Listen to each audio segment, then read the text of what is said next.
Cowboys, all hands man your battle stations. Broadcasting live on the UnitedWest.org AM radio network and simulcasting on DirecTV, iHeartRadio, Roku, and the World Wide Web, this is Enemies of the State with Tom Trenko.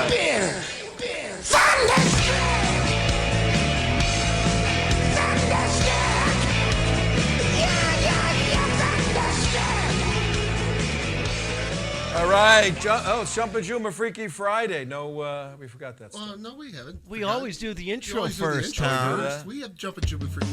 Here we go, ladies and gentlemen, on Friday, the 5th of June, 2015. My Sharia. And we have a good one today for Jump'in Yeah. Jumm'ah Friday. Hey, what's his name?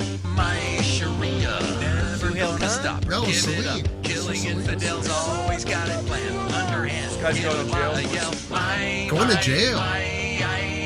Whoa. Clapper, is he still around?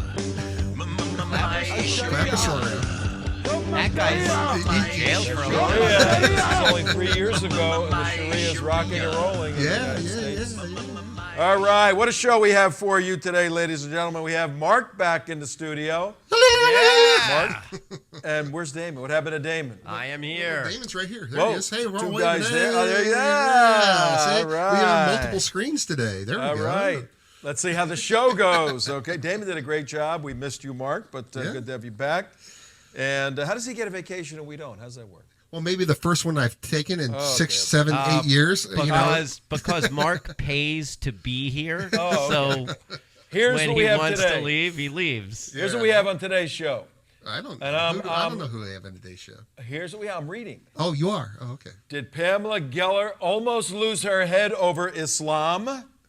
Yes. And then we have, was Hassan Shibli, CAIR's director over in Tampa for the state, was Hassan Shibli's right-hand man, Ahmed Salem, following Islam's leader, Muhammad, when he, Salem, went to have sex with a child? Ooh. Story number three, can a Muslima nutcase really hurt you with a Coke can? Yes. We do have that one? Who writes this stuff? I mean, where does this stuff come from? Who wrote this? I don't know. I think know. I did. I have no idea. I think I did. Okay, it's making sense. Story number 4. Is it time for another crusade? Is it time? Is it time for another crusade? We'll And talk to Wild Bill story about number that. 5. That's story number 4, Wild Bill. Story number 5. What about those crazy Jewish soldiers and their fancy, dancy weapons? Well, here's what we have for you today, folks. The last 2 stories. Wild Bill. I'm going to show you a little video from Wild Bill, and then that one on the screen right now, Heroes of Protective Edge. We're going to show you a little video about the warfighters in Israel. The first 3 stories we lay out simply are going to show the jihad in the world, Islamic jihad. And the last 2 stories today, Is It Time for a Crusade by Bill, Wild Bill, our friend. Okay. Is going to be one of the necessary steps for defeating the jihad culturally. And then the final story, an homage, if you will, to the Israeli warfighters on the front lines in Israel. The fact that in order for the total defeat of Islamic jihad, there has to also be a physical component. Does Islamic jihad have to be defeated kinetically? We often use that word, fancy word, which means physically, which means killing them. And you're going to see, as we go through Boston, as we go through some of the absurd situations occurring in the world today, there needs to be a 2-pronged solution to the problem of the jihad. Cultural approach, where we don't use guns and bombs and weapons like that. That's our job. And a kinetic or physical approach to defeating jihad, where our warfighters have to kill the bad guys. And that's simply the harsh, cruel world we live in today. And on this Jump'in Jumm'ah Freaky Friday, we have some interesting stories for you. What is today? Jump'in Jumm'ah Freaky Friday. Silence! I kill you. I kill you! Well, Usama Rahim, and we've spent a couple of days on him because he is all over the news today. How do you think he's faring today, if you had to guess, Imam Abdullah? I would say he is in Jannat, Tom. He is in Jannat. In Jannat, Imam that mean? Abdullah. By the way, for those of you just joining us at 4:10 in the afternoon on the 5th of Friday, June 5, obviously, 2015, we have on staff, he doesn't get paid, we have in here with us, because he goes to Jumm'ah prayers, Jump'in Jumm'ah Freaky Friday, we have a Pakistani Imam Abdullah. Do you have a first name? Or is that your first name? Imam.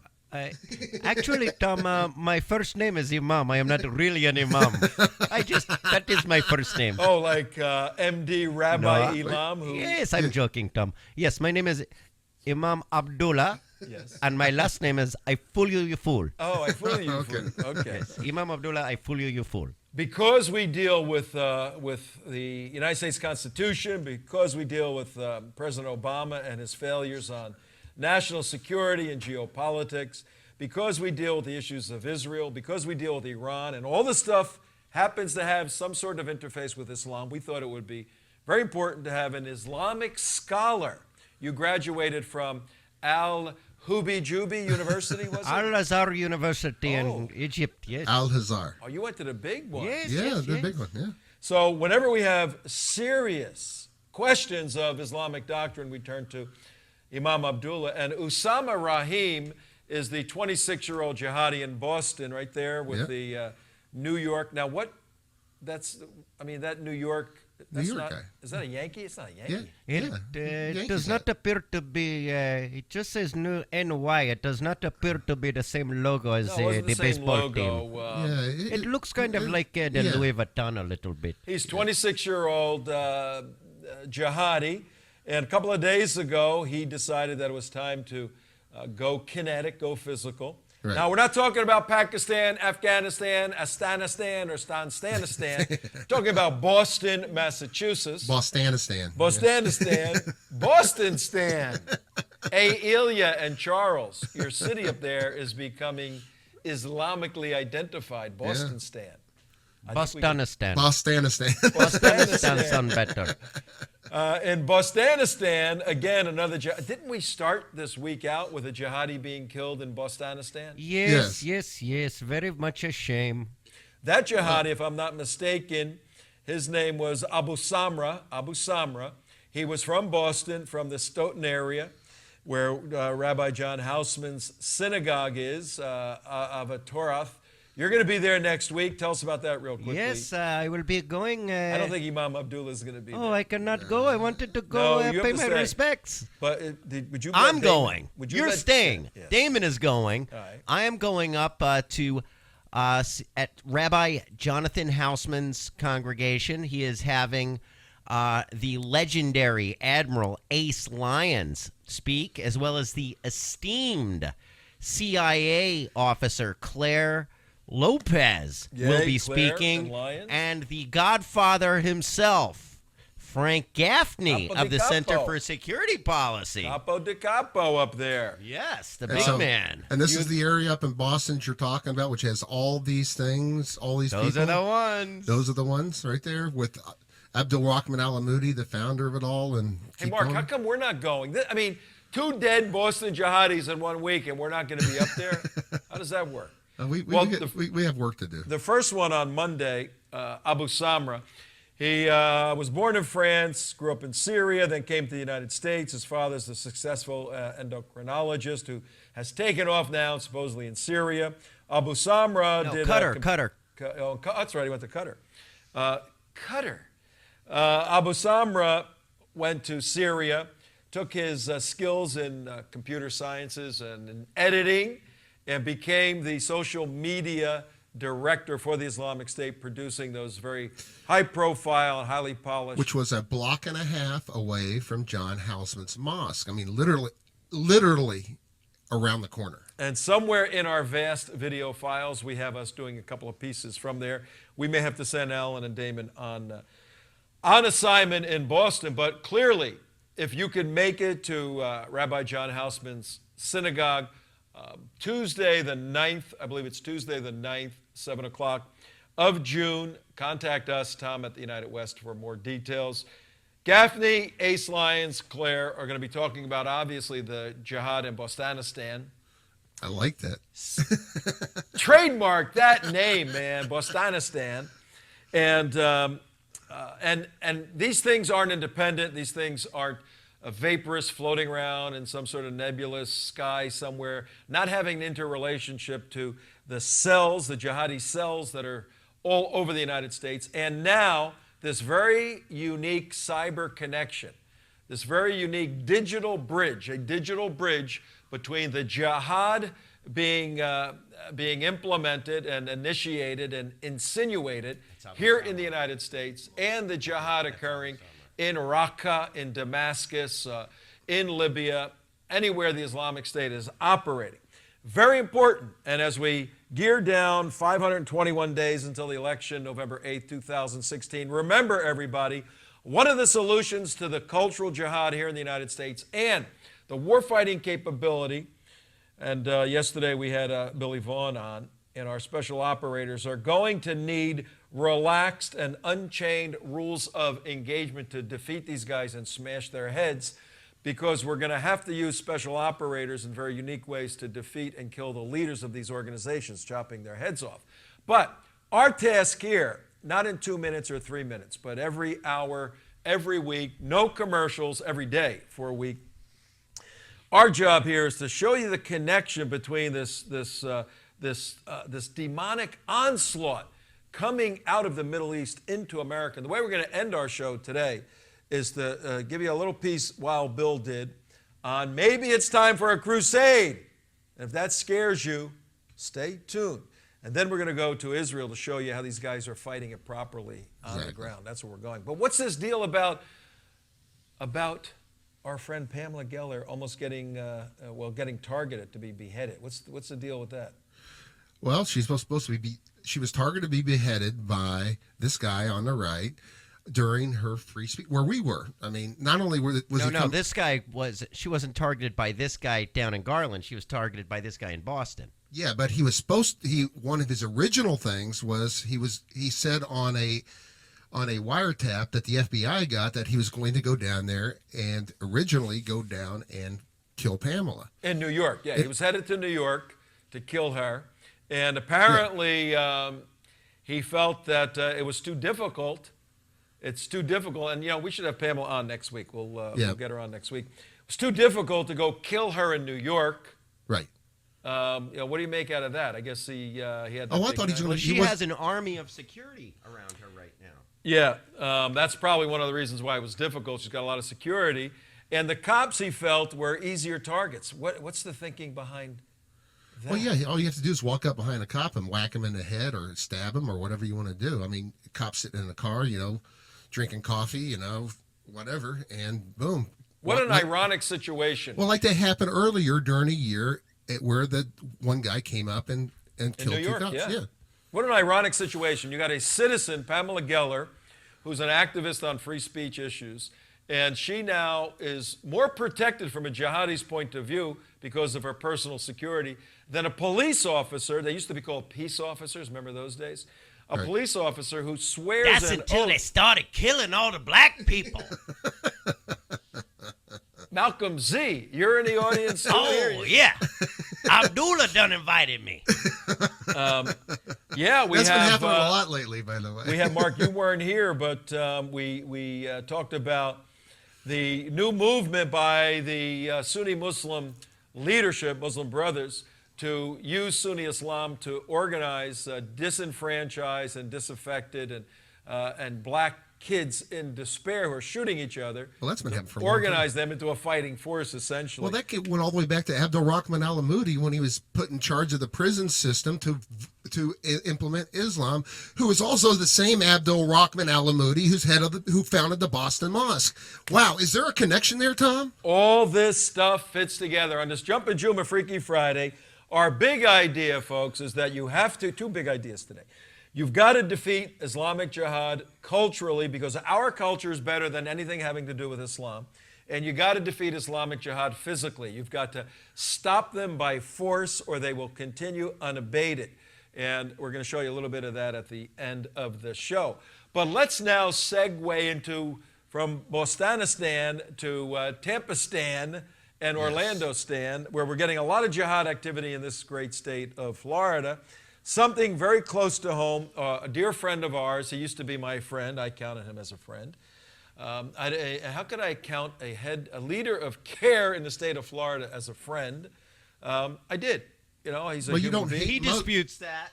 That's why you're such a liar. Oh, yeah, right. You don't lie about all the stuff you say about Islam. You're a liar because he doesn't think you were ever friends. I was friendly with a guy. We've talked on several occasions, and we disagree. I have a lot of friends with whom I disagree. And he has not picked up a weapon that I know to hurt anybody. So I'm fighting him ideologically. I don't have to fight him physically at this point. He hasn't tried to hurt anybody physically. But he rejected my friendship. Oh, I thought it's Islam, Hassan. I thought you're supposed to, no, love your enemies. I'm sorry, that's in Christianity. See, Christianity is superior to Islam because I, as a Christian, I don't even view him, I view him as an ideological enemy, but I have a Christian love for him. I still do, though I disagree with what he's saying. You know what's good about being a Jew? But you can hate him and you don't have to worry about it. I don't have any kind of love for him. You know. That's not required in my book. Yeah. Well, if you wanted to do some whoop ass on his head, I'd have to stand between you. Yes, and I know you would. I'm not I'd threatening have to to do do whoop ass on his head. I'm just saying I don't have any inkling of love for him. I view him as the societal jihadist that he is. I view him as a guy. You got the Judeo part of Judeo-Christian worldview. This is a guy who has defended murderers, cop killers, Jew killers, and is now suing helping the Todeshev family sue the FBI for $30 million on behalf of a guy who's responsible for killing 3 Jews in Boston. Hey, Tom, I have a little bit different viewpoint. So this guy's a terrorist. At 22 minutes no, after. now I'm agreeing with you. Now I'm agreeing with you because... At 22 minutes after. Hold on, I'll make the distinction. Wait, hang on. Let me give a little station thing here. 22 minutes after, you are hearing clearly from, that was Damon? That was Damon. On WSBR radio, if you're driving in your car and you're going, what? WSBR, Sunny Boca Raton Radio, 740 on the dial every day, 4 o'clock. Yes, Mark, your thoughts. My thoughts Red State. is... What? Red State. Red... What? Red State Talk Radio. Everyone listen. We're on at midnights. RedStateTalkRadio.com. For those of you driving around or up late or whatever, catch the show on Red State Talk Radio. Or unless go you to want our to watch website. it. If you watch it, then you just go to youtube.com/The United West. There you go. Or theunitedwest.org and hit that donate button. Yep. Tea Party. No, my thoughts on Shibley is there's that kinetic element and there's that mosque element. And when you have that mosque element or that cultural element that through CAIR that's what is the initiator of all this jihad stuff. Yep. And therefore, how can you draw a distinction logically or otherwise between the two? Because you can't, because these are the ones that initiate people to go into kinetic jihad. Yeah, no, that's a very, very, very important point. That's what happened in Phoenix last weekend, last Friday, I believe it was, where John Ritzheimer wanted to protest the Islamic Cultural Center of Phoenix. And in Arizona, you can carry a weapon if you have a license. And I don't even know if you need a license to carry a weapon in Not for a long gun. Arizona. Yeah, and you can open carry in Arizona, I believe, with a license. And he simply said, and maybe hindsight wasn't the most tactical thing to say, bring your weapons, exercise your Second Amendment in case our First Amendment comes under attack. We're going to have a lot to say about those sort of issues, but Mark just brought out a very important point.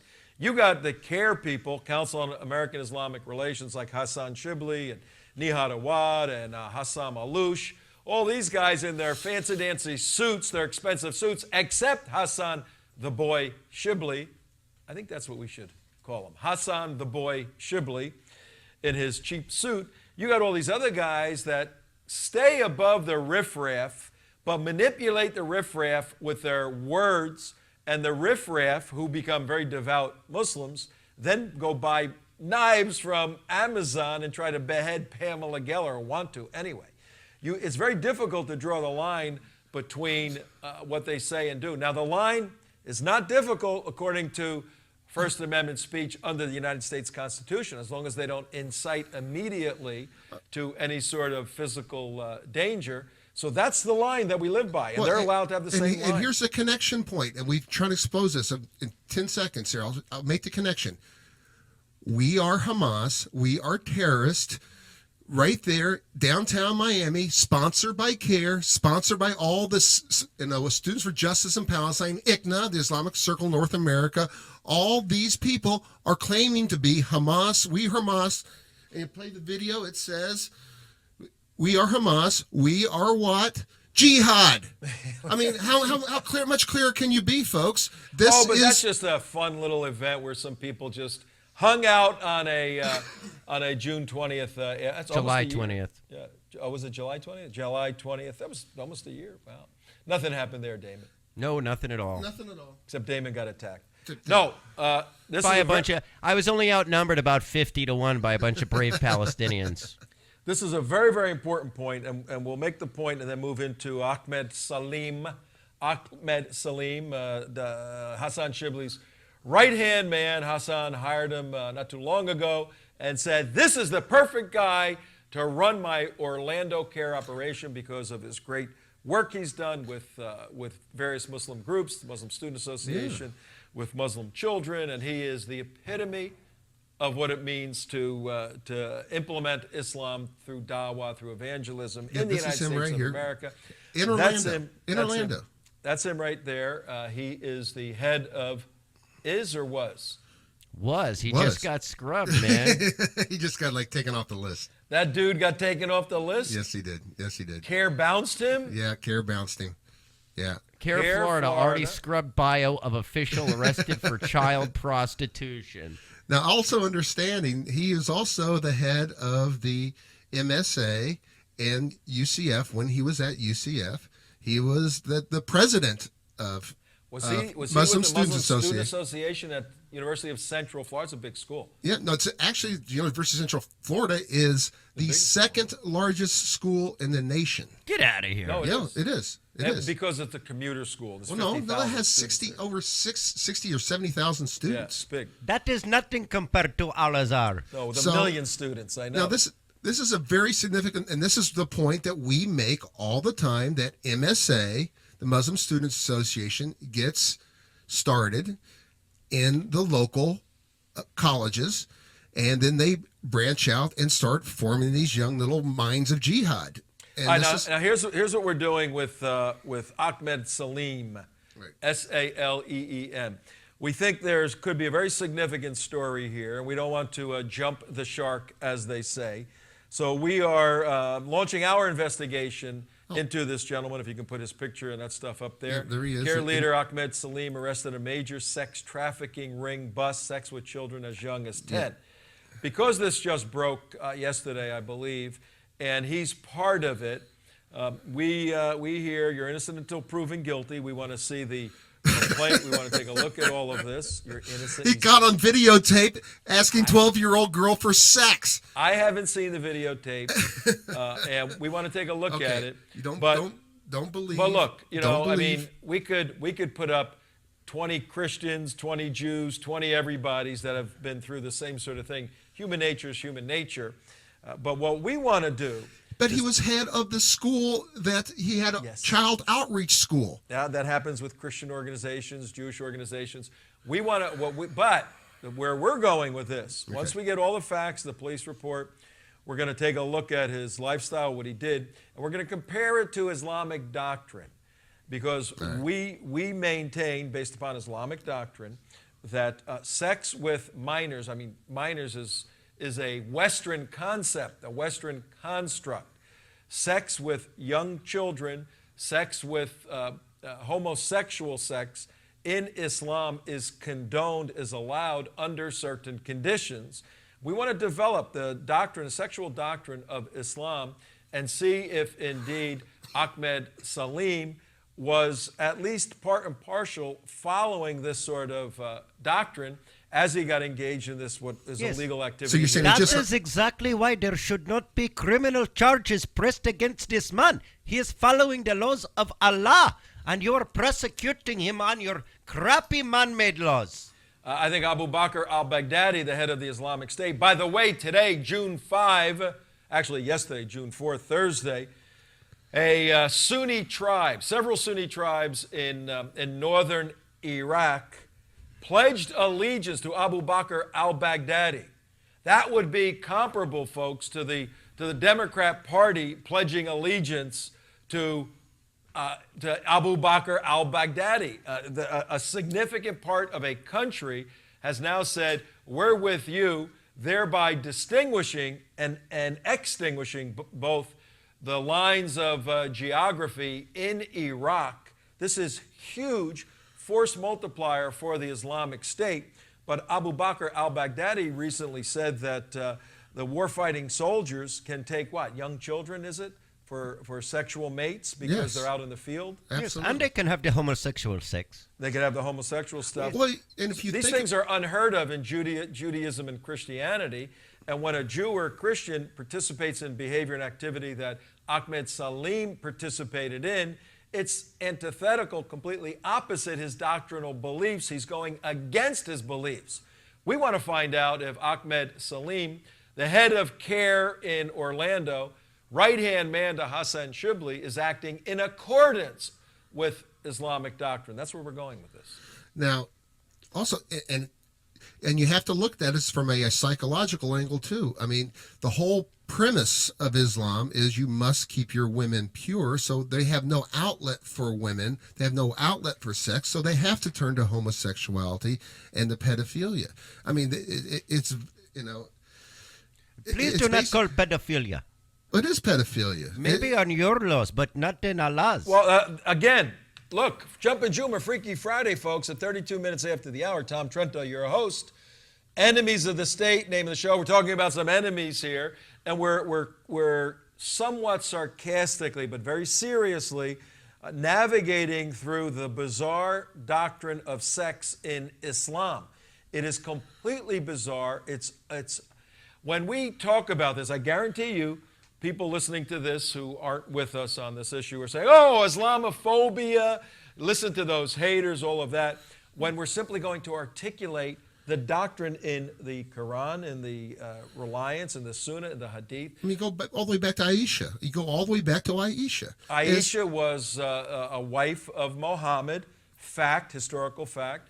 When he married her, how old was she, historically factual? Six Six- years old. 6 years old. Yes. Some of the apologists for Islam in the West say, oh, that's the culture accepted that at that time. According to Islamic doctrine, he had sex with her at what age? 9. 9 years old. At 9 years old, and you'll see appeals Now, to. understanding this is a 45, I think it was. He was 53 at 53 the at the time. All right. 53-year-old man. Now, this is their leader, their ideological leader, their prophet is doing this. Why would they not think it's okay for them to do it now? There's no time span That difference. is exactly what I am saying. And when you see people holding signs saying Muslim is a pedophile or Muhammad's a pedophile, and you go, oh, that's so hatred. They got to. These are people calling out Muhammad as the greatest man that ever lived according to Islam. And we're saying if you want to follow the life of Islam, of Muhammad in Islam, you have Syria, you have Iraq, you have totally destroyed states and unfunctional and unstable states. Why? Because the following of Muhammad is insane. it if you is follow these obligatory, doctrines. Tom. It is obligatory to follow in the footsteps of Muhammad. And here's the beauty of Islam. For us to critique and criticize Muhammad as we are right now, or even draw a cartoon. to draw a cartoon about this, brings a fatwa against Pamela Geller or others because we're questioning it. Here's the incoherence and inconsistency in the logic of Islam. And I'm speaking now to our brothers and sisters who are Muslims out there that don't want to buy into all this stuff. If you follow consistently Islam, you follow it to death and destruction and stupidity like this you see going on in the world, all we're saying is alert, alert, alert. So we're going to dig more deeply into Ahmed Salem. And we want to see if Hassan Shibli because this isn't the first time he's hired somebody that has gone off the rails. Oh, he hired that crazy lady that sat in on Matuzit's class. And was a stalker of her and had to be stopped by the police or something. And also his organization sponsored Hamas rally down in Miami. So is Hassan Little Boy Shibli simply not in touch with reality? Or does he understand these people that he's bringing on and know who they are and allows it, but says, now he tweeted out, to his defense, he tweeted out on his Twitter account, Hassan Shibli yesterday, nothing is more painful than hearing those who were entrusted with protect our children, betraying that trust. Zero tolerance for such wicked people. Well, Hassan, you got a little doctrinal problem because your leader, Mohammed, did something very, very similar, unless the historical record of Muhammad is not factual, in which case you're really screwed, Hassan. So more of this down the road, folks. It's just amazing, Tom. It's a denial of reality. And those people who say that, Islam does not condone pedophilia, you are just factually wrong. You are worldwide, as it's happening, wrong over in Afghanistan. The vast majority of people throughout the Middle Eastern region support this pedophilia action. It is not a problem with them. They have no problem with it whatsoever. And it's very simple.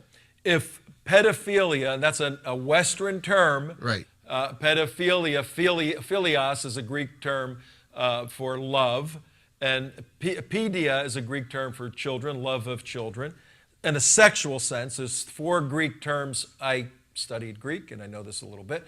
There's several Greek terms for love, and philos is the sexual love for children. That's a Western concept. That concept doesn't hold true in the Islamic world, and doctrinally, Islam allows sex with people. So here's a cultural clash. With minors. Here's a cultural clash. If Islam allows sex with minor people, with children, sexual relations, especially boys, if that's doctrinal in a different part of the world, and if Islam does not see geographic boundaries in the world, the Ummah's task is to move itself out and control the world, then how do you say to the Islamic movement, the Ummah worldwide, that your rules that are right for you in one piece of dirt on the globe somehow magically change doctrinally within Islam on another piece of dirt somewhere on the globe? It's inconsistent. You cannot. You cannot. You cannot do this. In fact, that little book you have there to the right, Reliance of the Traveler, has no problem whatsoever, with homosexuality with young boys. Thus, the clash of civilizations, and back to our opening statement, that the battle to defeat jihad here in the United States in particular has to be a cultural battle. Our culture does not allow sex with little children, and we will fight against that. And Islam, now the brothers are going to do their shell game, and Daniel Greenfield had a great article a couple of days ago about how Islam uses the fact that they call themselves a race, they call themselves a religion, they call themselves a political entity. A culture. And whoever they're talking to, they lead with that to confuse and disassemble. What we're saying is the Judeo-Christian culture of Western civilization has to fight against the Islamic culture, and this is a beautiful catalyst or beautiful lynch point or cornerstone, great metaphor, cornerstone to all of that. But what about this whack job Muslima, this Muslima Tahira, who was on the United flight the other day, and she said that, what's her last name? Tahira Ahmad.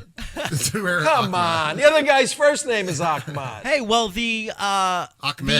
there's another pedophile Muslim who was running a school in the south side of Fort Lauderdale, and he was Tariq Ahmad, and he's still on the run. All right, look, we got a lot to do on this show, and I want to put this chick up here, this Tahira Ahmad. The other guy was Ahmad Saleem. If she got married to, oh wait, no, that would be Ahmad. Yeah, I don't know. It's Muslim names sometimes. Here's the story. Put her face up though, because here's the great part. She is apparently she's some sort of woman imam at Northwestern University. Right. And she is right there. I think she's in the White House on the screen right now on theunitedwest.org at 40 minutes after the hour. She is a favorite of President Obama. Here's the connection we're drawing between all this Islamic insanity and President Obama's endorsement of Islam when he brings people like this woman into the White House to favor her and provide all these accolades. She was on a United flight. She wanted a can of soda, and the attendant opened the can, and the woman wanted a closed can. The attendant, from these facts, was out of order. Didn't want to give the Muslim lady a closed can of soda because she could use it as a weapon, right? That's what she had said, supposedly. Yeah. Well, she gave the guy next to her a can of beer that wasn't open. She may have a legitimate concern or beef there. Well, half the time they give me open or closed, so it's 50-50. Yeah, but if you want to really put a fine point on it, and if it was any other person, we'd go, okay. But this woman is an activist who gets involved in these sort of civil rights issues. But here's the only point I'm going to leave with, then we got to get on with the rest of our stuff. Put her picture up. I want to know how a devout Muslim, a Sharia-compliant Muslim on Jump'in Jumm'ah Freaky Friday, no, not that picture, the one that's on her Facebook page with her makeup where she's really heavily made up. That's the one she leads with. This is a heavy makeup shot. No. There's one on her Facebook. There's one on that United Airlines page right down. She specializes in this very unique and exotic makeup. I want to ask the question to all the male men out there, how she has a hijab on, which is the scarf head covering, to show modesty, her skin is covered. But then the little bit of skin she has showing her face, she puts neon lights with Klieg lights broadcasting sexuality to the whole world and femininity. Right. Isn't this completely opposite of the prophet's desire that women are not to be sex objects? How could she do this? And we're looking for that picture to put up there, but the picture's all over the place. We'll get it up somewhere in the show. And it always strikes me as being hypocritical that these Muslim women that say, I have to be modest and wear the head covering. There it is, that picture right there. I mean, she is made up with all kinds of eye makeup. What do you think a 20-year-old Muslim guy, he sees that? What's going through his mind? No, it's sex, yeah. It's total sex. Or if it was her brother, he might kill her. That's right. Yeah, and the brother is required to take care of that. Now, imagine she wore that over in the territory of ISIS. She'd be labeled as a prostitute. So she wants the freedom in the West to be a feminine woman, which we all grant.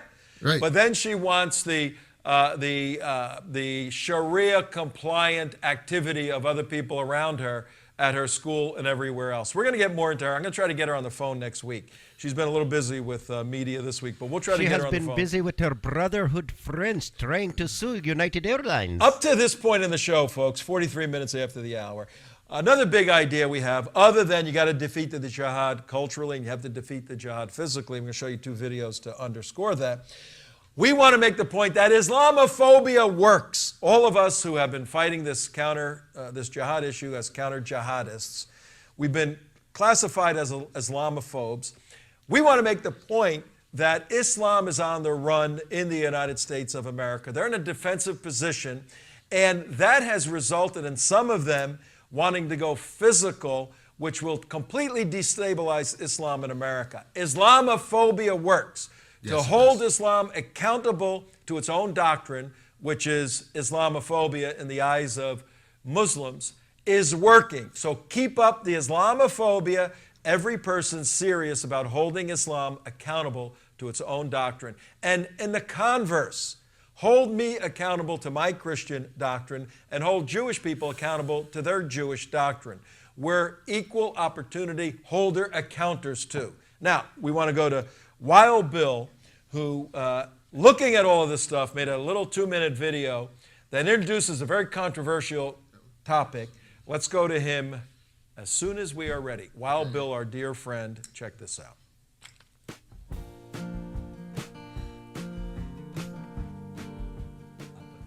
Hello everybody, Wild Bill for America here.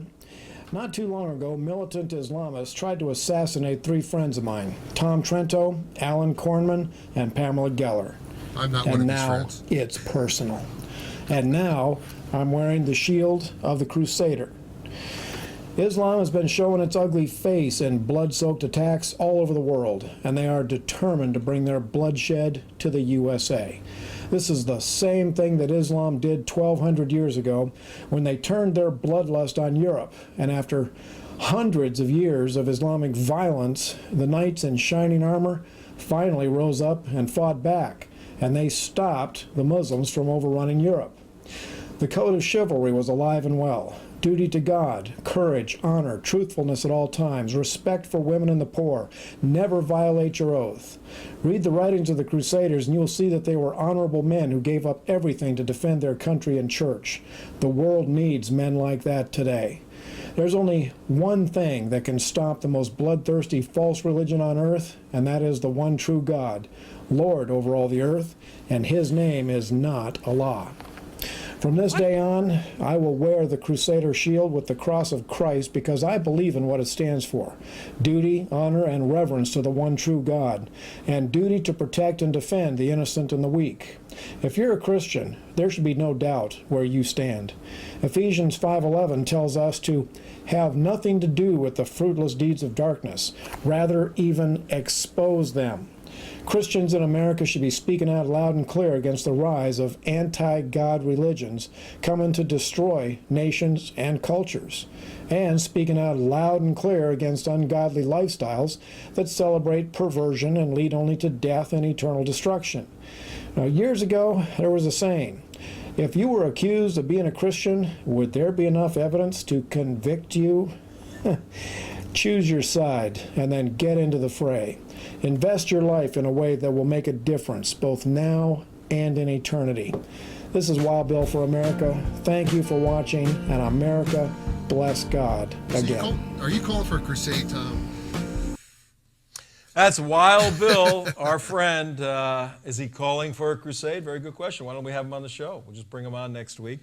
And I know that many people step back when you hear the term crusades, all of that, particularly our Jewish friends. Clearly there were abuses with the Crusaders going beyond the doctrine of the crusade. And a good book on this, Robert Spencer, who happened to have organized the art exhibit in Garland with Pamela Geller, wrote an excellent book on the truth of many of the crusades. And their intent initially was to free Jerusalem from Muslim control. The point, now you got to understand, Wild Bill, he is a Christian, and his speaking, his ministry is primarily to Christian audiences, or that's the point he tries to make with Christians for the most part. And all he's saying is, let's take the good stuff about this concept of a crusade, living as a warrior, cultural warrior for God. Let's take the good part of that and get off our butts, get off our lazy butts and start doing something. When you're seeing Christians slaughtered all over the world like they are now, and Christians here in the United States, like this guy, Creflo Dollar, I just got an article somebody sent me. He's a televangelist Christian in Texas, and his board just approved the purchase of a $70 million G65 jet so that he can fly around the world preaching a gospel of wealth. What did you just say? This is complete nonsense. We'll do something with him next week. Can he spare a dime? 70 million. They approved the 70 million. He's got 30,000 people in his church in Texas. They approved the $70 million budget to buy a G65. Can we go hit that church up for funding? I'm going to join that church, man. But are you kidding? But Bill is talking to people like this, saying, "Come on, guys, be men of God, not this nonsensical thing." So, and guess what? If you read the doctrines of the Islamic State as we do, what do you think they refer to us as? Jews and Christians are referred to as the Crusaders. That's what they refer to us. They're lumping Jews in now as the Crusaders. Right. And there's a weird thing going on in the world today with Jews and Christians who had some tough history, now are being jammed shoulder to shoulder as Crusaders by the Islamic State, by that guy right there on the screen. We're going to have to get past some of the bad history in Christianity and Judaism for our own survival, because guess what? These guys are going after the synagogues first, the churches next, and we got to stand toe-to-toe. Honestly, Tom, I can tell you that we have chased most of the Jews from the Middle East a long, long time ago. And the Christians. Very few Christians left. We're almost finished with them. We're really more interested in purging the filthy Shia and the Sunni that do not live up to Allah's expectations. Now, thank Allah that you're right, Imam Abdullah, because factually, ladies and gentlemen, Tom Trento, your host here, Enemies of the State, 15 minutes after the hour. Thankfully, doctrinally and methodologically, from a military operational perspective, the Islamic State is cleaning house first. They are going after the Shia and the apostate Sunni. And this makes sense. If you want to have a strong army, you get rid of the weak horses within your army.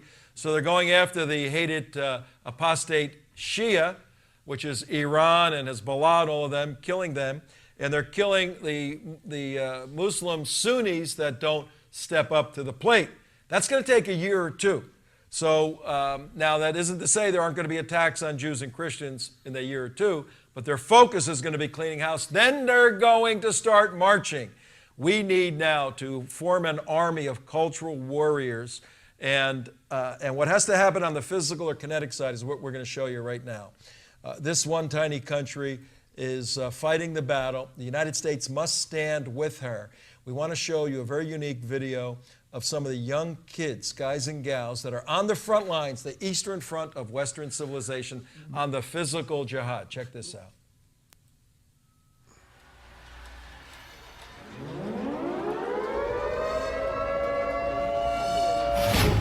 On our broadcast tonight, On the Brink, Israelis running for cover as bomb shelters open, and Israel calls up 40,000 reserves. The city of Jerusalem came under rocket attack. It happened literally seconds ago. I'm a lieutenant, and I'm a deputy commander in an Iron Dome battery.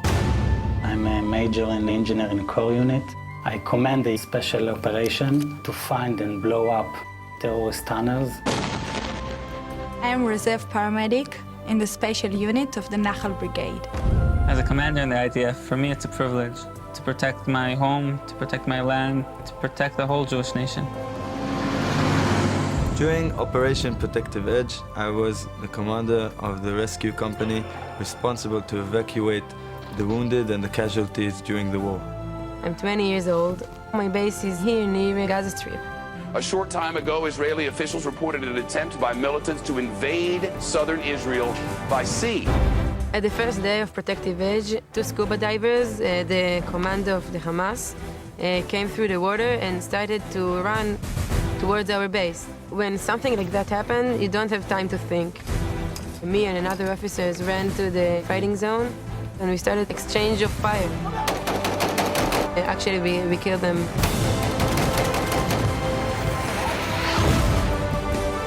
In the last 24 hours, we've had 130 rockets that have targeted our civilians. Every time people ask me about Iron Dome, I like to emphasize that behind this system, there is a man or a woman making sure the job is done. You have to react on time, you have to make the right decision. It's a matter of a few seconds.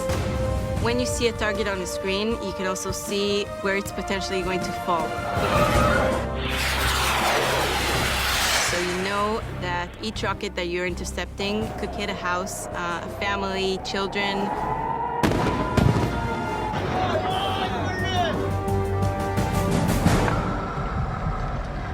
What is fear? How do you deal with fear? In this extreme situation, I want to believe that I made the right decision. I heard someone in back of me yelling, "Where's Hadar? Where's Hadar? Hadar is missing." And that's when I understood Hadar was kidnapped. The moment I heard that my brother is the missing soldier, I right away wanted to go back and help. It's my brother we're dealing with. When we entered the tunnel, it was very dark.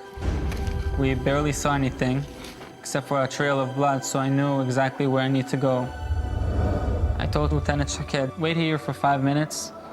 If I don't come back, I'm probably dead. This is the longest 5 minutes of my life. I didn't ever watch. I heard Shaked yelling to me, we have to get out of the tunnel, we have to get out. Hadar was dead. And when I first understood that he is gone, I felt something is missing.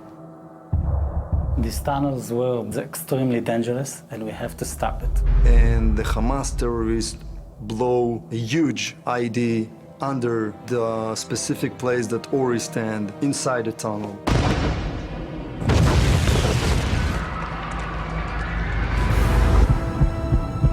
Place became like hell. All the injured just screamed. My EMT, he got in shock. He couldn't move or speak. So I grabbed him and I told him, just understand, we might lose one, but we will save 5. My family is very worried, especially because I was injured twice, and the second time was very hard for me. In midnight, his father called me and said that we need to go to the hospital. Hi, it's me. Come to the hospital again.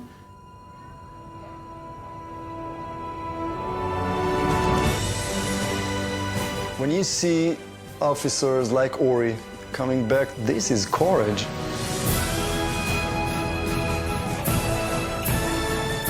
Courage comes from the inside. It comes from your soldiers. It comes from the mission. You don't need to look a lot to find courage. It's just there.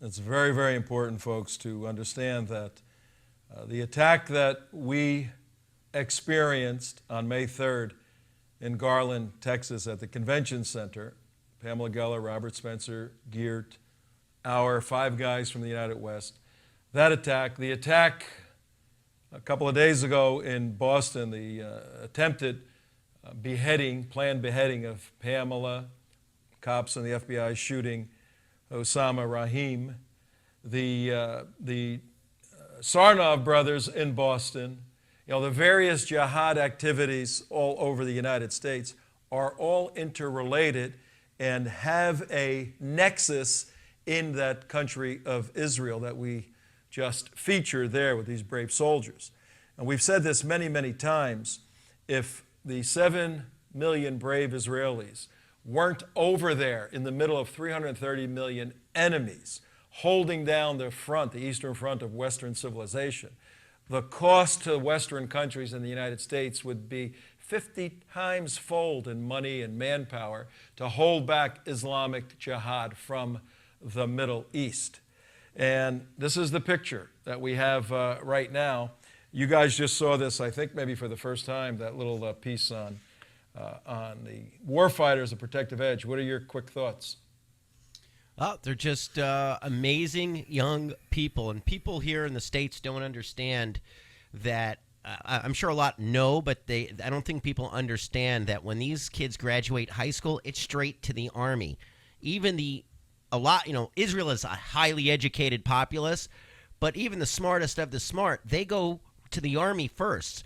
So these are very young people that become adults at very young ages, and they are just incredible people. They are patriotic, and they are extremely intelligent. And full circle to our show today is this: what they are fighting over there on the kinetic front is what we're fighting over here on the cultural front. Same thing. And for you liberals out there, a quick message for those of you who are outraged by pedophilia, by sex with young boys and things like that, the same outrage you had to the Christian church when they were doing their thing is you have to have that same exact outrage towards the Muslim community who does this worldwide unapologetically. Yep. No, good point. And to end our show, folks, we hold President Obama accountable for the complete disaster of foreign policy in the world, for horrible relations with Israel. We've got to correct that. Days are going to get worse before they get better. And closing right now, all of our Muslim friends out there, guys and gals, we invite you to leave Islam, just like Rifka Barry did. She's got a phenomenal life now. She just wrote a book. We'll have her on the show in the near future. But we will help you leave Islam, the deadliness of Islam, and come to the West. You don't have to convert to any religion, but you gotta get out of that. If you want to, we're here to help you. Thanks, and have a wonderful weekend.